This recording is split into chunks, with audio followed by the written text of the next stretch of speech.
کیا آپ جانتے ہیں کہ ہم مستقبل کو جان سکتے ہیں؟ خدا ہی مستقبل کو جانتا ہے اور اس نے اپنے کلام کے وسیلے بہت کچھ ہم پر ظاہر کیا۔ تو ہم صرف بائبل کا مطالعہ کرنے سے ہی حقیقی مستقبل کو جان سکتے ہیں، اور ہم یہی اس سیریز میں کرنے والے ہیں۔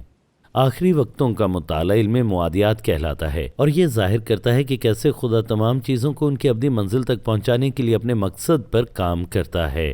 بائبلی نبوت مستقبل کی تاریخ ہے، اس لیے یہ خدا کی فطرت، قدرت اور جلال کو ظاہر کرتی ہے۔ جس طرح بائبل کی تاریخ خدا کے ماضی کے انسان کے ساتھ تعلق کی دستاویز دیتی ہے، اب جبکہ بائبل کی نبوتیں اتنی ہی خدا کا کلام ہیں جتنی بائبل کی تاریخ ہے، تو ہمیں پر یقین ہونا چاہیے کہ جو بھی بائبل میں پیشن گوئیاں ہیں وہ پوری ہوں گی۔ حقیقت یہ ہے کہ بائبل کی بہت سی نبوتیں پہلے ہی پوری ہو چکی ہیں، جس سے ہم پر اعتماد ہوتے ہیں کہ باقی سب بھی ہوں گی۔ تو مستقبل کے دلچسپ سفر کے لیے تیار رہیں۔ مستقبل کا علم بائبل کا ایک بہت بڑا حصہ ہے، جو تقریباً 1/3 ہے۔ یعنی یہ خدا کے لیے بہت اہم ہے، اور اتنا ہی ہماری زندگیوں کے لیے بھی اہم ہے، اور یہ کوئی غیر اہم معاملہ نہیں، خصوصاً ان کے لیے جو اسے سمجھتے ہیں، جیسا کہ اکثر خیال کرتے ہیں۔ دوسرا تیموتھیوس 3 باب کی 16 اور 17 آیت: ہر ایک صحیفہ جو خدا کے الہام سے ہے، تعلیم اور الزام اور اصلاح اور راست بازی میں تربیت کرنے کے لیے فائدہ مند بھی ہے، تاکہ مرد خدا کامل بنے اور ہر ایک نیک کام کے لیے بالکل تیار ہو جائے۔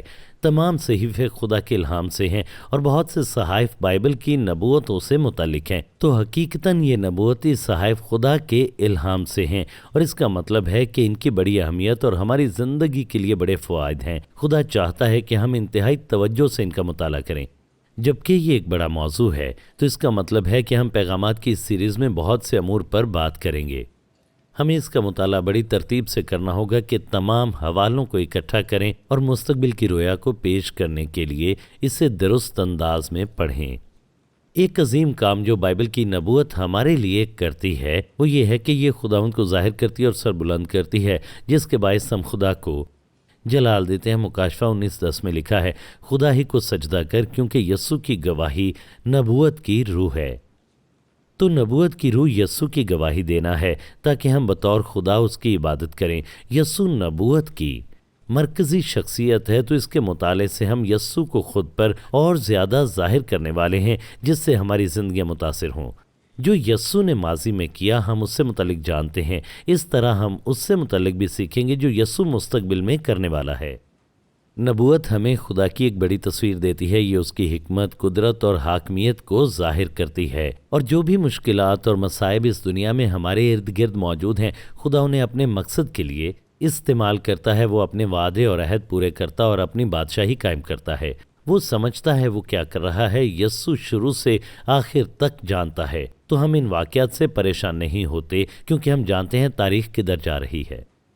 بائبل کی نبوت کے ذریعے خدا مستقبل کو ظاہر کرتا ہے، اور یہ انتہائی دلچسپ موضوع ہے جس سے خدا جلال پاتا ہے، اور آپ یہاں پر دیکھتے ہیں یسایہ 46 باب کی 9 اور 10 آیت میں لکھا ہے: پہلی باتوں کو جو قدیم سے ہیں یاد کرو کہ میں خدا ہوں اور کوئی دوسرا نہیں، میں خدا ہوں اور مجھ سا کوئی نہیں، جو ابتدا ہی سے انجام کی خبر دیتا ہوں، اور ایام قدیم سے وہ باتیں جو اب تک وقوع میں نہیں آئیں بتاتا ہوں، اور کہتا ہوں کہ میری مصلحت قائم رہے گی اور میں اپنی مرضی بالکل پوری کروں گا۔ اب دیکھیں، خدا وقت سے پہلے بتاتا ہے کہ وہ کیا کرے گا، اور جب یہ پورا ہوتا ہے تو یہ ثابت کرتا ہے کہ وہ سب چیزوں پر اختیار رکھتا ہے۔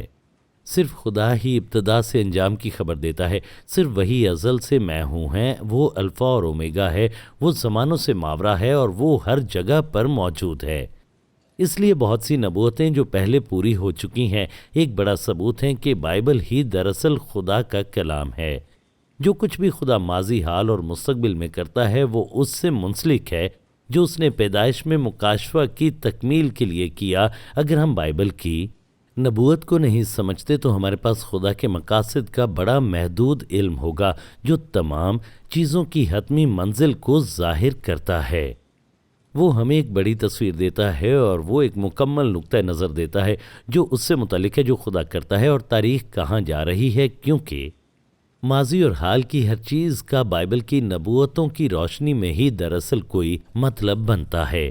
بائبل کی نبوتیں امید بھی لاتی ہیں۔ اب امید ہماری رویا اور مستقبل کی پر اعتماد توقع ہے، جو کہ خدا کے کلام پر مبنی ہوتی ہے۔ پہلا کرنتھیوں 13:13 3 بنیادی صفات بتاتا ہے جو ہم میں ہونی چاہیے۔ غرض ایمان، امید اور محبت، یہ تینوں دائمی ہیں، مگر افضل ان میں محبت ہے۔ یقیناً ہمیں محبت اور ایمان میں مضبوط ہونا ہے، مگر ہمارا امید میں مضبوط ہونا بھی اہم ہے۔ اکثر امید کو کم اہمیت دی جاتی ہے، مگر ہمیں بائبل کی امید کی بھی ضرورت ہے۔ اس کے بغیر میں ہم میں 3 صفات کی کمی ہوگی، اور بائبل کی نبوتوں کا مطالعہ ہی ہماری امید قائم کرتا ہے۔ امید خواہشات کی سوچ کا نام نہیں ہے، بلکہ یہ خدا کے کلام کے مطابق واقعات پر مبنی ہے۔ دیکھیں، یہ امید ہماری سوچوں کو محفوظ رکھتی اور بچاتی اور سمت دیتی ہے کہ ہم اس ایمان میں قائم رہیں اور زندگی میں ہمیشہ آگے بڑھتے رہیں۔ اس لیے پہلا تسلنیکیوں 5:8 میں حکم دیا گیا ہے کہ امید کو پہنیں، نجات کی امید کا خود پہن کر ہوشیار رہیں۔ ہم یہ خود بائبل کی نبوتوں کا مطالعہ کرنے سے پہنتے ہیں، جو ہمارے ذہنوں کو خدا کے کلام کی امید سے بھرتا ہے۔ امید کے خود سے دیکھتے ہوئے ہم اس پر توجہ دیتے ہیں جو خدا دنیا میں کر رہا ہے، تاکہ ہم چیزوں کو اس کی نظر سے دیکھنے کے قابل ہو سکیں۔ یہ ہمیں ان منفی سوچوں سے بھی بچاتا ہے جو اس دنیا کی تاریکی پر توجہ کرنے سے آتی ہیں۔ امید کے 2 پہلو ہیں۔ پہلا ایک ہماری شخصی زندگی کے لیے امید ہے کہ خدا کے وعدے ہماری زندگی میں پورے ہونے والے ہیں۔ پھر امید کا ایک بڑا پہلو ہے کہ اس دنیا میں بڑے پیمانے پر کیا ہونے والا ہے، یہ دنیا کدھر جا رہی ہے، اور ان سب چیزوں کی حتمی منزل کیا ہے۔ یہ بائبل کی نبوت ہے جو ہمیں امید دیتی ہے، ہماری عقلوں کو محفوظ رکھتی ہے اور ہماری جانوں کو محفوظ رکھتی ہے، خصوصاً جب ہم مشکل ادوار کے طوفانی پانیوں میں سے گزرتے ہیں۔ عبرانیوں 6 باب کی 19ویں آیت میں لکھا ہے، وہ ہماری جان کا ایسا لنگر ہے جو ثابت اور قائم رہتا ہے۔ یہاں جان کا موازنہ جہاز کے ساتھ کیا گیا ہے۔ اگر اس کا لنگر خدا کے وعدوں کی امید پر ہو تو پھر ہوا اور لہروں کے طوفان میں بھی ہم ثابت رہیں گے اور قائم رہیں گے اور محفوظ رہیں گے، اور جہاز کبھی بھی نہیں ڈوبے گا، جبکہ ہمارے ارد گرد ہر چیز ہل جائے گی۔ عبرانیوں 12:28 اس فرق کو بیان کرتا ہے۔ پس ہم بادشاہی پا کر جو ہلنے کی نہیں، اس فضل کو ہاتھ سے نہ دیں جس کے سبب سے پسندیدہ طور پر خدا کی عبادت خدا ترسی اور خوف کے ساتھ کریں۔ خدا کے کلام کی نبوتیں اطمینان، تسلی اور مستقبل کی یقین دہانی بھی دیتی ہیں۔ جب ہم امید کی بات کرتے ہیں تو پہلا تسلنیکیوں 4:18 میں مرقوم ہے، پس تم ان باتوں سے ایک دوسرے کو تسلی دیا کرو۔ کچھ لوگوں کا خیال ہے کہ بائبل کی نبوتیں صرف ماہرین اور بنیاد پرستوں کے لیے ہیں جو کسی اور چیز کا مطالعہ نہیں کرتے۔ وہ سوچتے ہیں کہ بائبل کی نبوتوں کی بجائے بہتر ہے کہ ہم عملی تعلیمات پر توجہ دیں۔ تاہم یہ ایک غلط بیانیہ ہے، کیونکہ بائبل کی نبوتیں آپ کی زندگی کے لیے بہت اہم ہیں۔ یہ آپ میں کچھ ایسا لاتی ہیں جو کوئی اور نہیں لا سکتا، اور میرا ایمان ہے کہ اس سیریز کے وسیلے آپ اپنی روحانی زندگی میں عظیم مضبوطی پائیں گے۔ اور یاد رکھیں، خدا مکاشفہ کی کتاب کو بائبل کی آخری کتاب بنانے کے وسیلے سے بائبل کی نبوتوں کی اہمیت پر زور دیتا ہے، جس میں آخری زمانوں کی نبوتوں کا ذکر ہے، اور وہ اس کتاب کی اہمیت کو اس کی ابتدائی اور اختتامی آیات کے ذریعے بھی عیاں کرتا ہے۔ مکاشفہ 1:3 میں مرقوم ہے، اس نبوت کی کتاب کا پڑھنے والا اور اس کے سننے والے اور جو کچھ اس میں لکھا ہے اس پر عمل کرنے والے مبارک ہیں، کیونکہ وقت نزدیک ہے۔ اور یہ واحد کتاب ہے جسے پڑھنے، سننے اور اس پر عمل کرنے والوں کو خدا مبارک کہتا ہے۔ تو پھر یقیناً بائبل کی نبوتوں کے مطالعے سے برکت منسلک ہے۔ مکاشفہ کی کتاب کے آخری الفاظ 22ویں باب کی 18ویں اور 19ویں آیت میں ہیں، میں ہر ایک آدمی کے آگے جو اس کتاب کی نبوت کی باتیں سنتا ہے گواہی دیتا ہوں کہ اگر کوئی آدمی ان میں کچھ بڑھائے تو خدا اس کتاب میں لکھی ہوئی آفتیں اس پر نازل کرے گا، اور اگر کوئی نبوت کی کتاب کی باتوں میں سے کچھ نکال ڈالے تو خدا اس زندگی کے درخت اور مقدس شہر میں سے جن کا اس کتاب میں ذکر ہے اس کا حصہ نکال ڈالے گا۔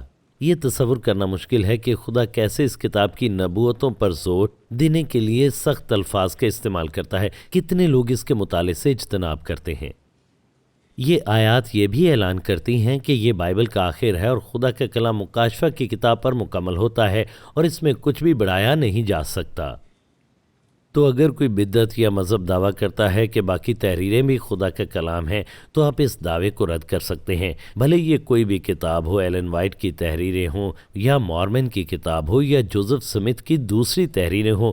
یا کسی پوپ یا چرچ کونسلز کی روایات ہوں تو آپ یاد رکھیں یہ دعوے مکاشفہ کی کتاب کی آخری آیات کے مطابق جھوٹے ہیں، اور یہ بالکل واضح ہے کہ مکاشفہ کی کتاب سے بائبل مکمل ہوتی ہے۔ خدا سخت تنبیہ کرتا ہے کہ جو اس میں کچھ بڑھائے اس پر آفتیں نازل ہوں گی۔ ان تمام حوالوں میں یکساں پہلو یہ ہے کہ دوسری تحریروں میں نجات کے ایسے مختلف طریقے بتائے جاتے ہیں جو کہ اس سے بالکل مختلف ہیں، اور یہ بائبل میں ظاہر ہوتا ہے، اور بھروسہ صرف اسی پر ہونا چاہیے۔ کچھ لوگ بائبل کو توڑنے مروڑنے کے لیے اضافی تحریریں شامل کرتے ہیں اور انجیل کو بدلتے ہیں اور کہتے ہیں کہ نجات کا انحصار اعمال پر ہے، جو کہ اکثر بدعتوں اور لعنتوں میں شمولیت کے لیے اکساتے ہیں۔ اور دیکھیں بائبل بتاتی ہے جو اپنے کاموں پر بھروسہ کرتے ہیں ان لوگوں پر لعنت ہوگی۔ اس میں دوسری تحریروں کو شامل کرنے میں ایک خطرہ یہ ہے کہ یہ آپ کو نجات کے حقیقی راستے سے دور لے جاتی ہیں اور دوسری طرف لے جاتی ہیں جہاں پر کوئی راستہ نہیں ہے۔ وہ آپ کو سچی انجیل سے ایک دوسری انجیل کی طرف لے جائیں گی جو کہ کوئی انجیل نہیں۔ یہ انجیل کی سادگی سے جو یسوع مسیح میں خدا کے فضل میں ہے ہٹا کر انسان کے بنائے پیچیدہ مذہبی نظام کی طرف لے جاتی ہیں جہاں آپ کی نجات کی یقین دہانی نہیں۔ یہ آپ کو خوف کے وسیلے دوسری انجیل کی غلامی میں لے جائیں گی۔ اگر خدا مکاشفہ کو یہ کہنے سے مکمل کرتا ہے کہ اگر کوئی اس میں کچھ بڑھاتا ہے یہ اس میں سے نکالتا ہے تو اس پر آفتیں آئیں گی اور وہ برکات سے محروم ہو جائے گا، تو پھر واضح ہے کہ خدا ہمارے اس کتاب کے ساتھ گڑبڑ کرنے پر خوش نہیں، یعنی ہم اسے ویسے ہی لیں جیسے کہ یہ ہے، اس کے واضح معنوں کے ساتھ۔ اگر ہم سادہ معنوں کو ہٹاتے ہیں اور روحانی معنوں کا لبادہ اسے اڑاتے ہیں تو ہم آخری آیات میں اس تنبیہ کو نظر انداز کرتے ہیں۔ بائبل ہماری ذہنی صحت کے لیے بھی اہم ہے کیونکہ یہ عظیم منصوبے کی بڑی تصویر ہے، خدا کے مقاصد کا ایک وسیع نظارہ۔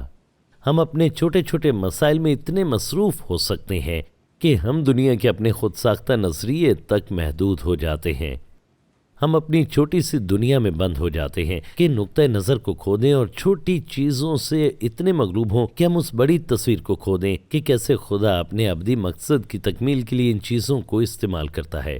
بائبل کی نبوت ہمارے لیے صحت بخش ہے۔ یہ ہماری سوچ کو وسیع کرتی ہے کہ ہم بڑی تصویر کو سمجھ سکیں اور چیزوں کو خدا کی نظر سے دیکھنے کے قابل ہوں۔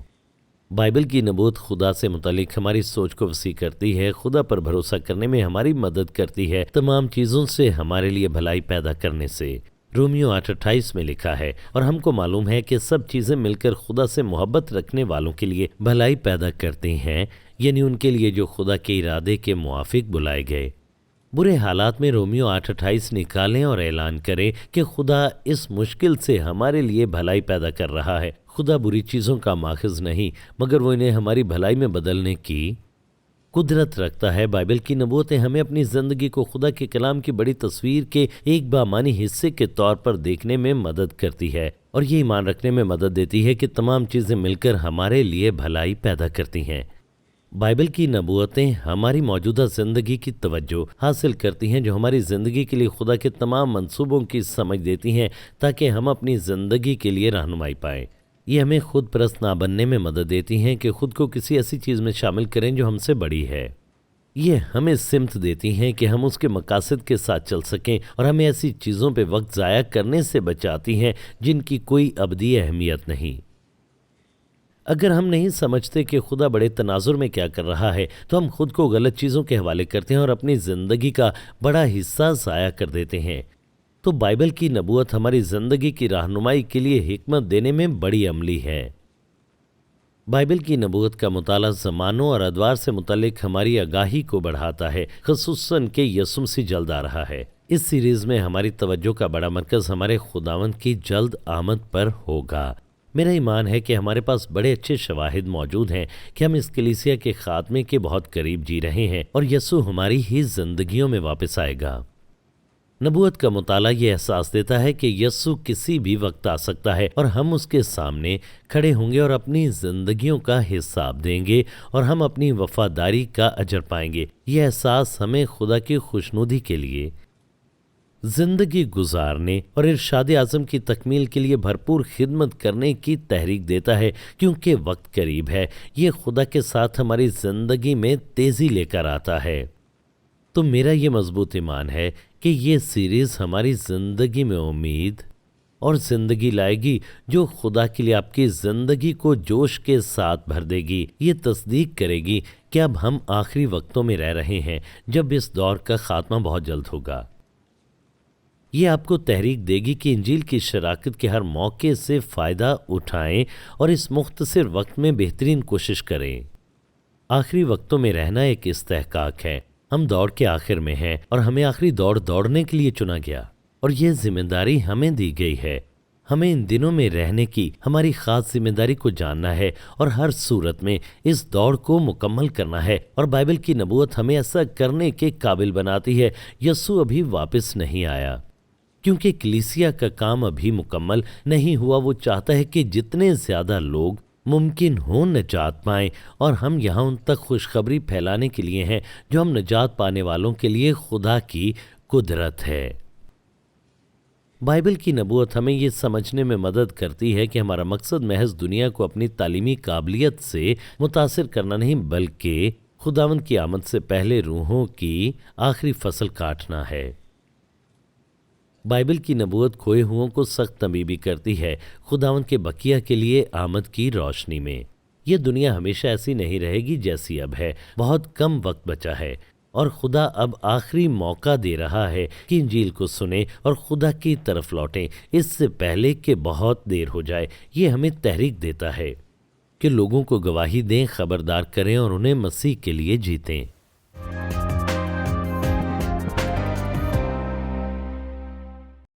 اس سیریز میں آپ کو بڑی کنجیاں اور ذرائع دوں گا جن کے وسیلے آپ بائبل کی پیشن گوئیوں کو درست انداز میں پیش کرنے اور سمجھنے کے قابل ہوں گے، اور ان غلطیوں سے بچیں گے جو عمومی طور پر ہوتی ہیں۔ پہلی کلید ساری بائبل کو بیان کرنے کے لیے بنیادی چیز ہے۔ بائبل کی نبوت کو لغوی معنوں میں پیش کریں، اس کے آسان معنوں کے مطابق۔ اس بنیادی مسئلے سے نمٹنا ہے۔ تمام بائبل کو پیش کرنے کا طریقہ یہی ہے کہ اسے آسان معنوں میں پیش کیا جائے، زبان دانی کے اصولوں کے مطابق۔ شاید یہ عجیب لگے، لیکن اکثر نبوتوں کے غلط تراجم اس بنیادی اصول سے روگردانی کی وجہ سے ہی ہوتے ہیں۔ کچھ وجوہات کی بنا پر لوگ ان بنیادی اصولوں سے خود کو آزاد سمجھتے ہیں جہاں تک بائبل کی نبوت کا تعلق ہے، بلکہ وہ بائبل کے دوسرے حصوں کے مطالعے میں بھی اس کا اطلاق نہیں کرتے۔ وہ اس کے آسان معنوں کو نظر انداز کرتے اور چند پیچیدہ معنوں سے اسے تبدیل کر دیتے ہیں جو ان کی اپنی اختراع ہوتی ہے اپنی سوچ کی تسکین کے لیے۔ تو بائبل کے تابع ہونے کی بجائے وہ بائبل کو اپنے دلائل اور تصورات کے تابع کرتے ہیں، جس کا نتیجہ آج ارد گرد موجود بہت سے مختلف نبوتی نقطۂ نظر ہیں۔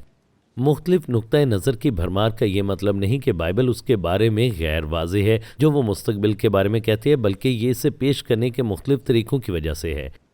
جب آپ بنیادی اصول کے مطابق ترجمہ نہیں کرتے تو آپ جو چاہتے ہیں بائبل سے اس کا مطلب عکس کر لیتے ہیں، لیکن اگر آپ لغوی معنوں کے اصول کا اطلاق کرتے ہیں تسلسل سے اور ترتیب سے، تو ہم چاہتے ہیں کہ آپ جانیں کہ بائبل کی تمام نبوتیں کامل معنی رکھتی ہیں، اور ان کو مناسب طور پر پڑھنے سے مستقبل کی واحد اور حقیقی رویا ملتی ہے جو نبوت کے تمام نتائج کو ہماری سوچ پر غالب کرتی ہے، اور اگر ہم اس میں چلیں تو ہم کبھی بھی غلط راستے پر نہیں چلیں گے، اور یہ ہمیں خدا کے کلام کی تابعداری میں رکھے گی۔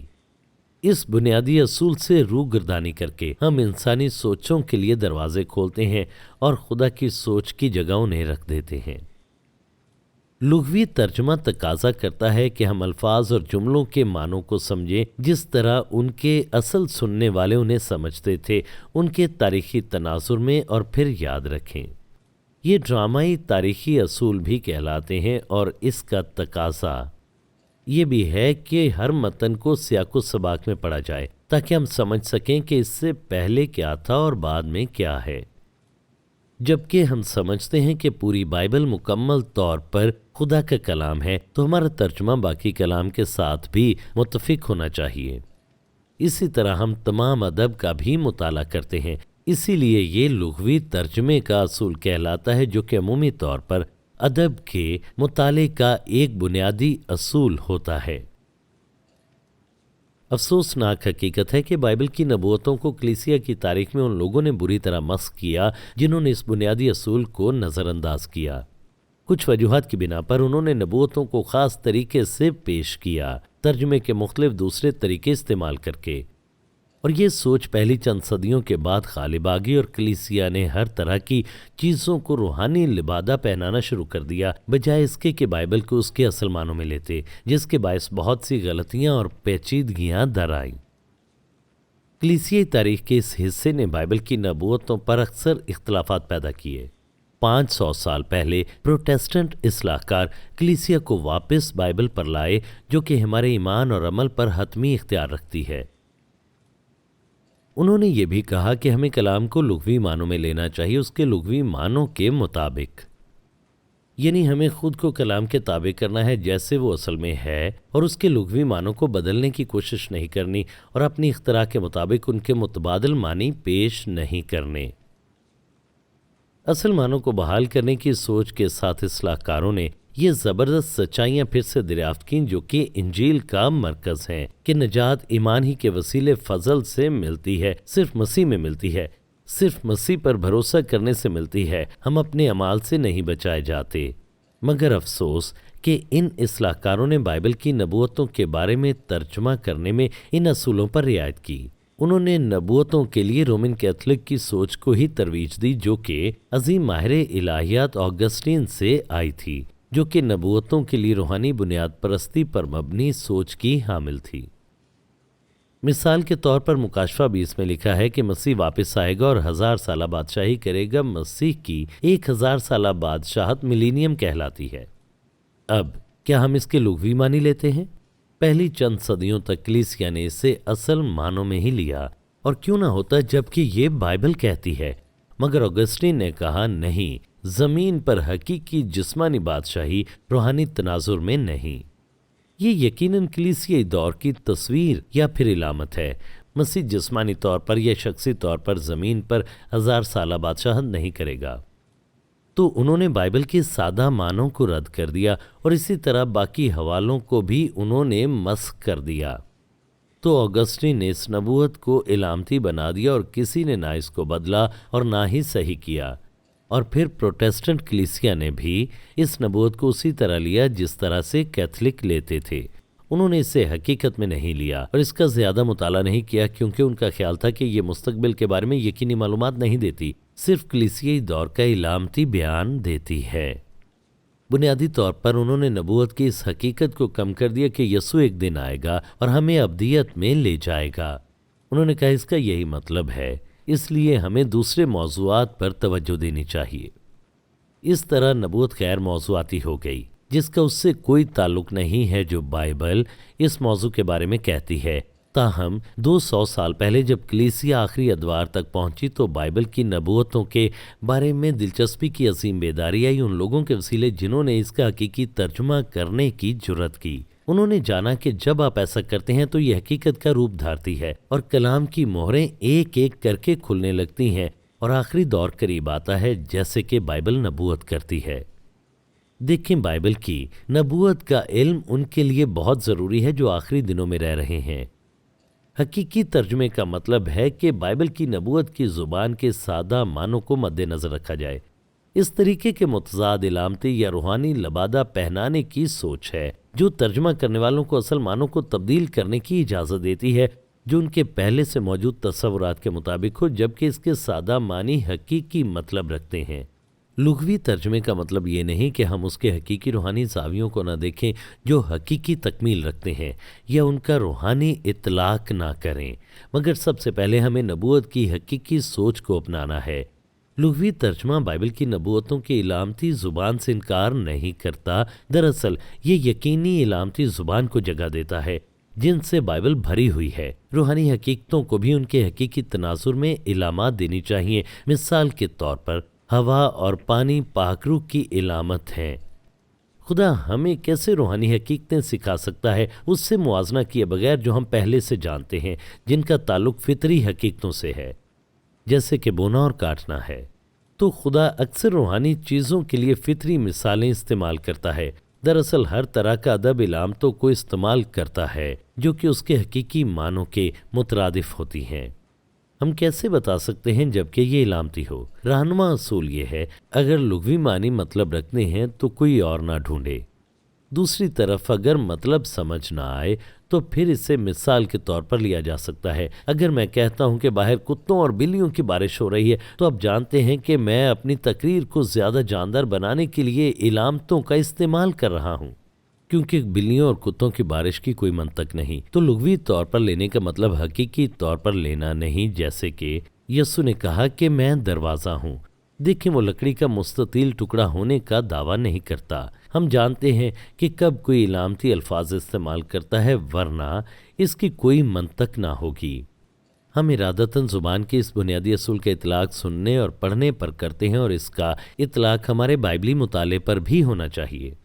یہ علامتیں کیوں استعمال کرتے ہیں؟ پہلی بات، اس سے دلچسپی پیدا ہو کیونکہ اس سے ہمارے ذہنوں میں ایک تصویر بنتی ہے، اور تصویر ہزاروں لفظوں جتنی طاقت رکھتی ہے۔ جب یسوع نے کہا میں زندگی کی روٹی ہوں تو اس نے چند الفاظ میں وہ بتا دیا جس کی وضاحت کے لیے بہت سے الفاظ درکار ہوتے۔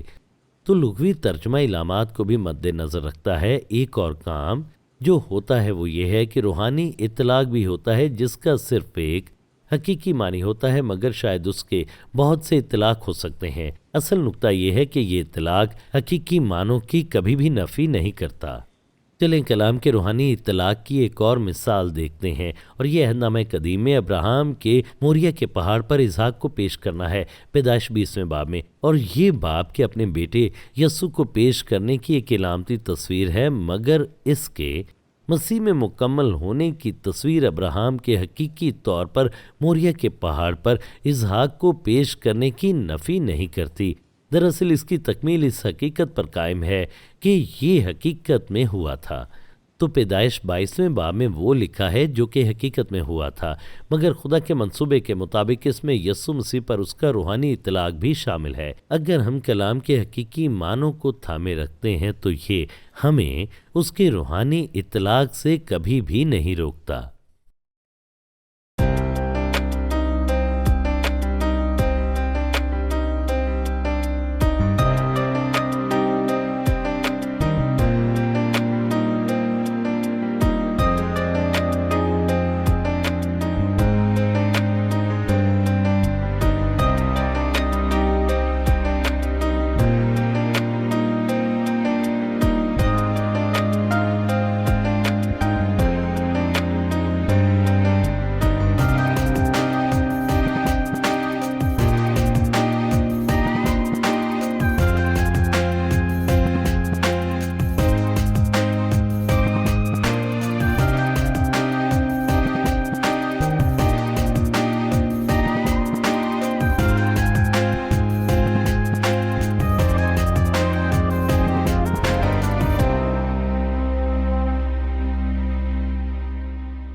Shekinah Bible Ministries were founded by Dr. Tahira Salim and Reverend Dr. Asher Salim on 27th October 1998. The foundation of organization was laid by Reverend Dr. Shahid Siraj Deen, who was called home by God on 14th Feb 1998. The organization commenced its working through Bible Institute and then by the grace of God developed following establishments: Shekinah Bible Church, Shekinah Sunday School, Shekinah Movie Society, Shekinah Messaging Services, Shekinah Adult Youth, Daughters of Shekinah, Shekinah Bible Institute, Shekinah News, Shekinah Medical Camp, Shekinah EMAC.